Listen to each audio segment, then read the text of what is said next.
For 1,000 years, kings and queens of Europe had absolute power. But absolute power corrupts absolutely. Greed, revenge, sex, madness, witchcraft, murder.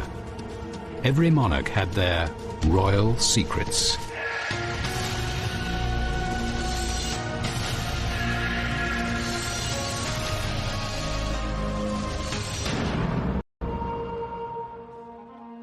Throughout history, kings had the power to pick lovers on a whim. Female royals also enjoyed the same power. But unfortunately for their men, Russian Tsarina Catherine the Great and French Queen Marguerite of Valois both bestowed upon their lovers the kiss of death.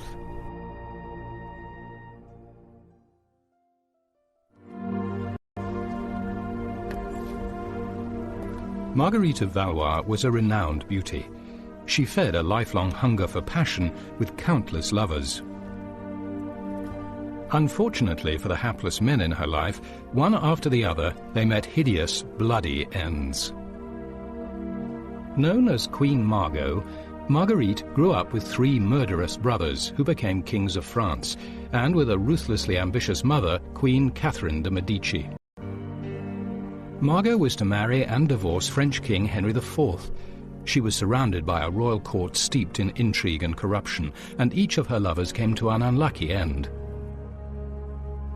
Her later years were haunted by the memory of her many lost loves. In her youth, Margot was of fair complexion, with blue eyes, abundant black tresses, and a provocative figure. Don Juan of Austria was blinded by her beauty when he met her. She looked more like a goddess of heaven than a princess of earth. Her charms were better suited to ruin men than to save them. Her beauty was sent to damn us. The young Margot was torn between religion and politics by her bullying family. It was a time of religious war in France. In 1572, her mother devised a diplomatic scheme for the Catholic Margot to marry Protestant Prince Henry. The reluctant 19-year-old Margot had to be physically forced to the altar for the arranged marriage. She never said, "I do," during the ceremony. One of her brothers had to push her at the appropriate moment, and the nod of her head was taken as her affirmation of the vows, set by Margot's mother to lure the unsuspecting Protestants to Paris. 6 days after the wedding, the religious bloodbath of St. Bartholomew's Eve erupted as Catholics turned in hatred against their Protestant enemy. Thousands of Protestants were cut down in the streets and slaughtered in their homes. Margot bravely sheltered her new Protestant husband, who would otherwise have been hacked to pieces by the angry Catholic mob. Despite this, Margot's marriage to Prince Henry was godless from the start. But Margot and Henry stayed married for political reasons, and although they lived apart, they became close friends and allies for the rest of their lives. Shortly after her wedding, Margot took the first of her many lovers. Boniface de la Mole was a dashing figure, the best dancer at court, and an incurable ladies' man. The charming La Mole became hopelessly infatuated with Margot. The love affair didn't last long. A wax effigy was found in his room, and he was accused of plotting to kill Margot's brother, King Charles IX, by witchcraft. Margot's mother, Catherine, ordered him executed. Imprisoned here in the Conciergerie in Paris, La Mole was first horrifically tortured with the boot, a device that crushed every bone in the foot.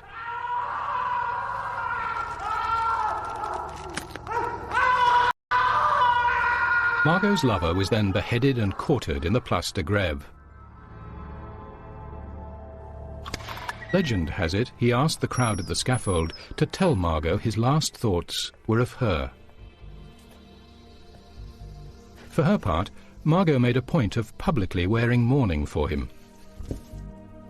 It was said that she herself retrieved her lover's skull so that it could be given a decent burial. Lamont's execution was the beginning of a lifelong pattern of thwarted love for Margot. Time and again she would find herself robbed of happiness.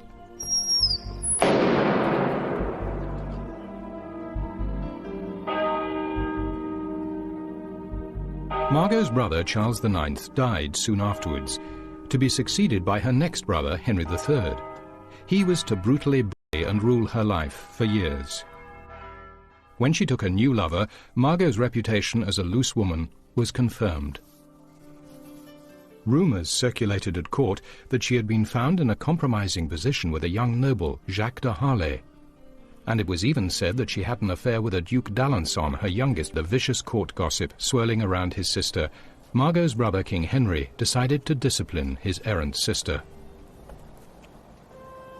Henry asked Margot to be his hostess at a ball held in the Louvre. At the height of the party, he falsely accused her of having a child by de Harlay. The king went on to list all her liaisons in intimate detail and ordered her to deliver the court from her contagious presence.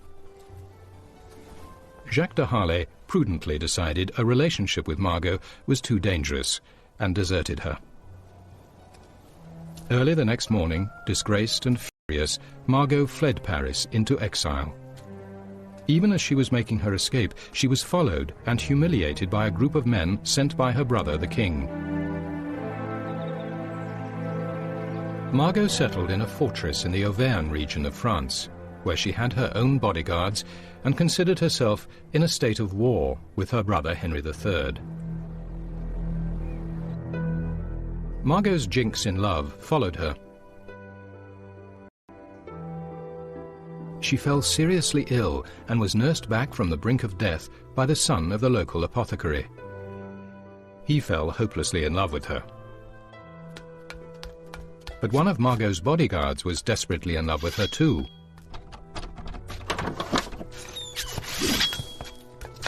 In a jealous fit, the bodyguard burst into Margot's bedroom and stabbed his rival to death. Undaunted by this string of tragedies, Margot found another lover. To the annoyance of her brother, she now fell for an army captain. Margot described him as a touching figure who in an earlier century would have inspired the songs of troubadours. Trying to escape Henry's spies, the lovers were betrayed and apprehended by the king's troops. Margot tried to save her lover by hiding him in a chimney, but he was found, and Henry ordered him executed in front of Margot to teach his sister a lesson. Kissing a fragment of one of Margot's blue velvet gowns, the unfortunate young man was strung upside down until his head filled with blood. Still breathing, he was then dropped headfirst into an open grave and buried alive.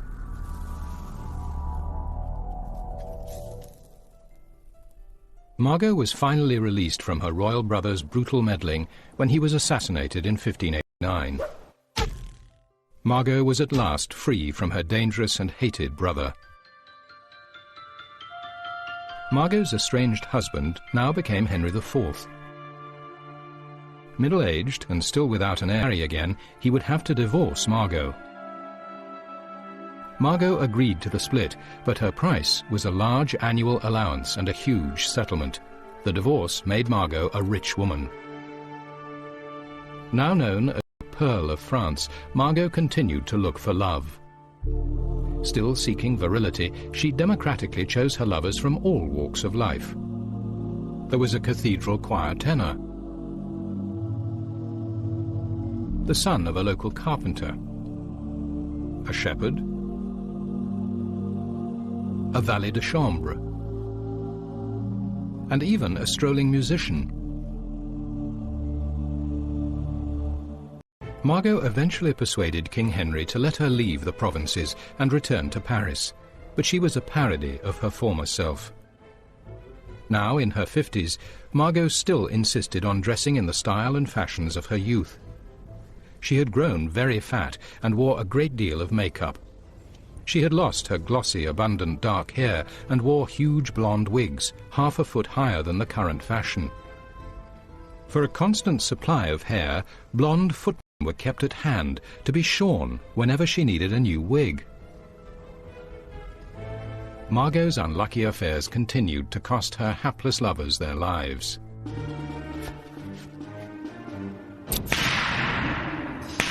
She took two lovers at once, a 20-year-old named Saint-Julien and an 18-year-old called Vermont.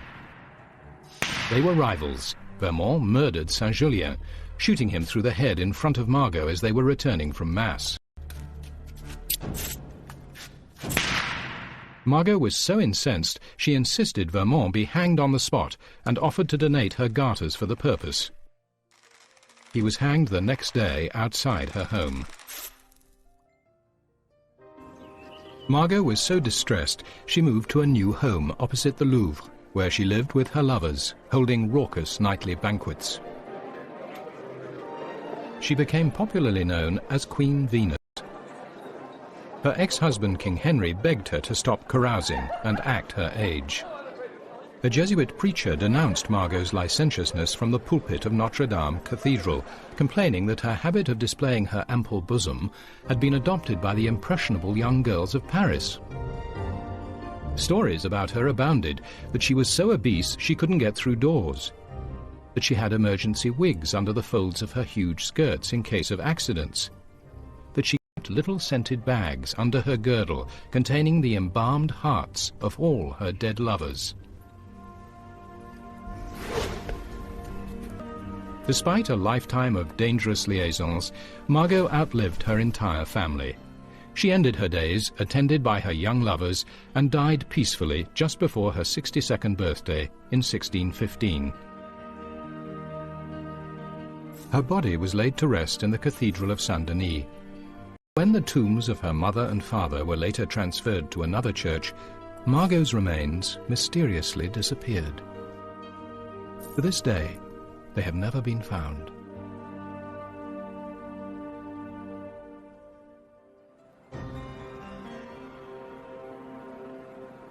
"200 years later, in Russia, another royal proved to have the kiss of death. But unlike Margot, this monarch loved power as much as she loved her paramours. She was Catherine the Great, Tsarina of all the Russias.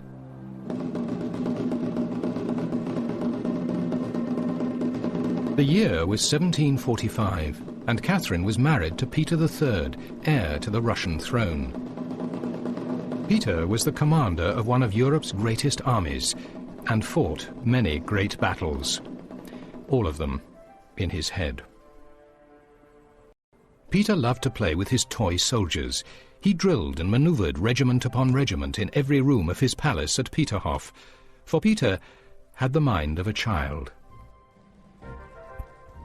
Peter liked to occupy himself with weighty matters, such as the case of the nibbled guardsman. In one incident, Peter caught a large rat, which he believed had eaten some of his toy soldiers.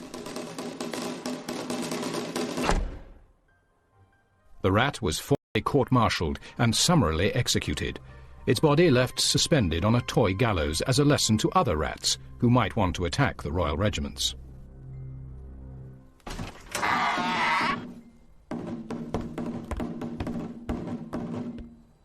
Under the circumstances, Catherine's marriage to Peter was not a happy union. Catherine once remarked that to read the dullest book was a pleasure when Peter walked into the room. The couple's bedroom was not a place for love, but a stage for Peter's toy army. The childlike Peter neglected his young wife, who remained a virgin for years after their marriage. The weak, unstable Tsar was completely under the control of his aunt, the Empress Elizabeth. And Peter had failed in his main duty, to sire an heir. With no interest in having sex with Catherine, the chance of fulfilling his task was remote. The Empress Elizabeth suggested fade into the background after the birth, allowing Peter to take the credit. At a masked ball in the autumn of 1753, Catherine met Sergei Salchukov, a dashing young officer in the Imperial Guard. Catherine was still a shy, unhappily married virgin. Sergei was married to a dull lady-in-waiting who knitted sweaters for Catherine's pet poodle. Catherine thought Sergei as handsome as the dawn, and her passion for him blossomed. To avoid the prying eyes of vicious court gossips, Catherine and her lover resorted to secrecy and took great risks to meet.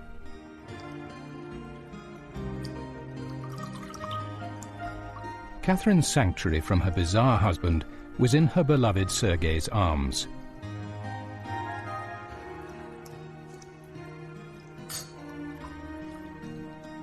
But that was about to end. Catherine became pregnant. With that news, Sergei was removed from court, his duty done. When she gave birth to a son, the baby was taken from her and sent to the Empress Elizabeth to be raised as the future heir to the Russian throne. Catherine was alone once more.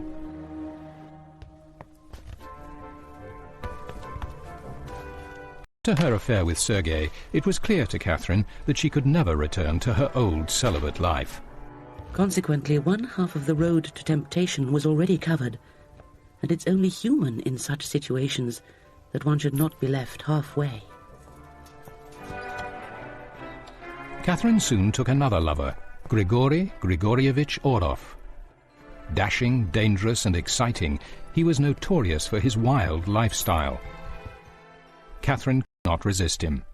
She grew to enjoy the danger of their secret liaisons, even disguising herself and slipping past palace guards to make each secret rendezvous.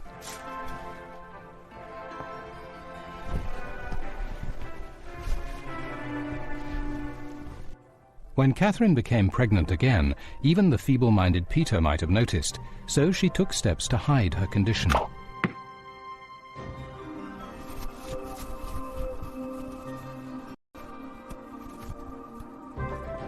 Her pregnancy was disguised under large hooped skirts. When she went into labor, one of her servants agreed to burn down his own house to distract Peter. Unable to resist a good fire, Peter rushed to watch the flames, leaving Catherine to have Orlov's child in privacy. In all, Catherine had 3 children by Orlov, and Peter was proclaimed Tsar of all the Russias. Peter's sexuality awakened when he took a mistress and fell in love. He took steps to divorce Catherine and banish her to a convent. She had to take action. Aided by Catherine, Grigory Orlov and his brother Alexei fomented resistance to Tsar Peter. Many army officers were only too willing to see the mad and inept ruler deposed. On the 28th of June, Catherine seized her chance.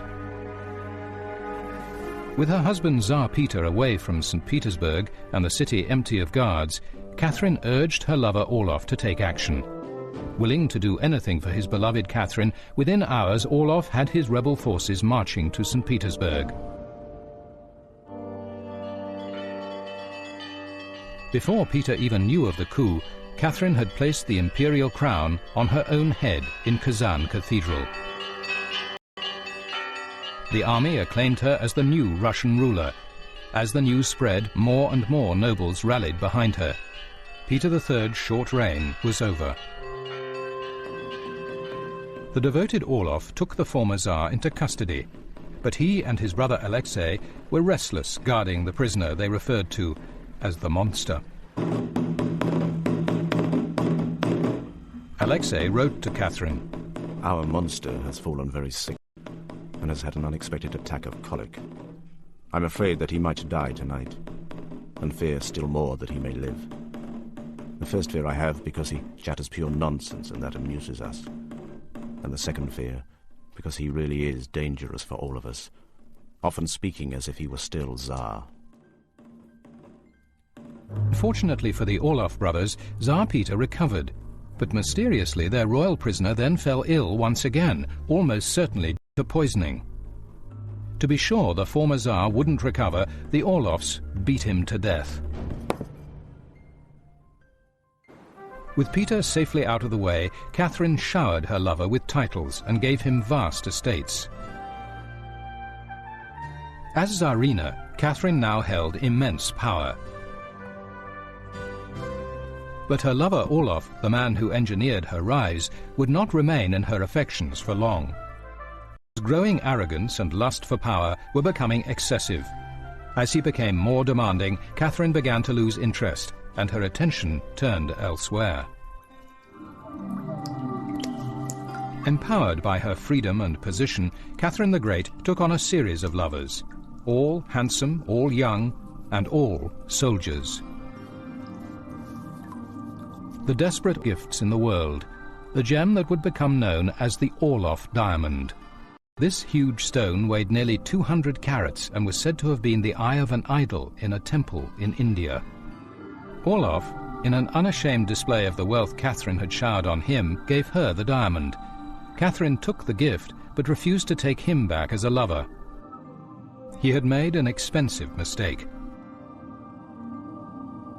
Realizing he would never again be master of her heart, Orloff left Russia and married his cousin.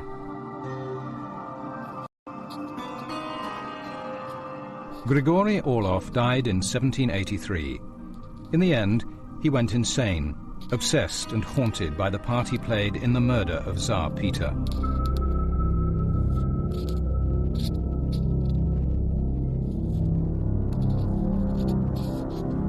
Catherine herself died on the 6th of November 1796, aged 67. It was said by her enemies at the time that she died trying to make love to a horse whose harness broke, crushing the unfortunate Tsarina. The rumor has survived, but in fact all her lovers were human, and she died from a stroke here in the Winter Palace in St. Petersburg.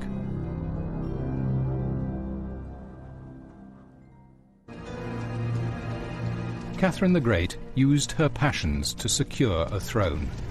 Queen Margot bedded any man she wanted. Both loved an army of unlucky men who unwittingly suffered the kiss of death.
Still seeking virility, she democratically chose her lovers from all walks of life.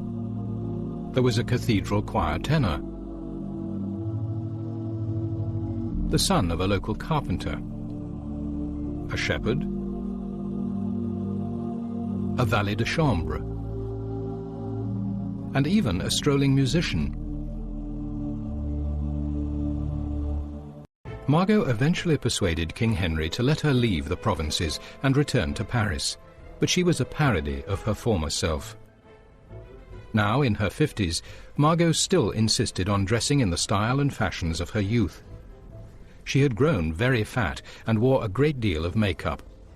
She had lost her glossy, abundant dark hair and wore huge blonde wigs, half a foot higher than the current fashion. For a constant supply of hair, blonde footmen were kept at hand to be shorn whenever she needed a new wig. Margot's unlucky affairs continued to cost her hapless lovers their lives.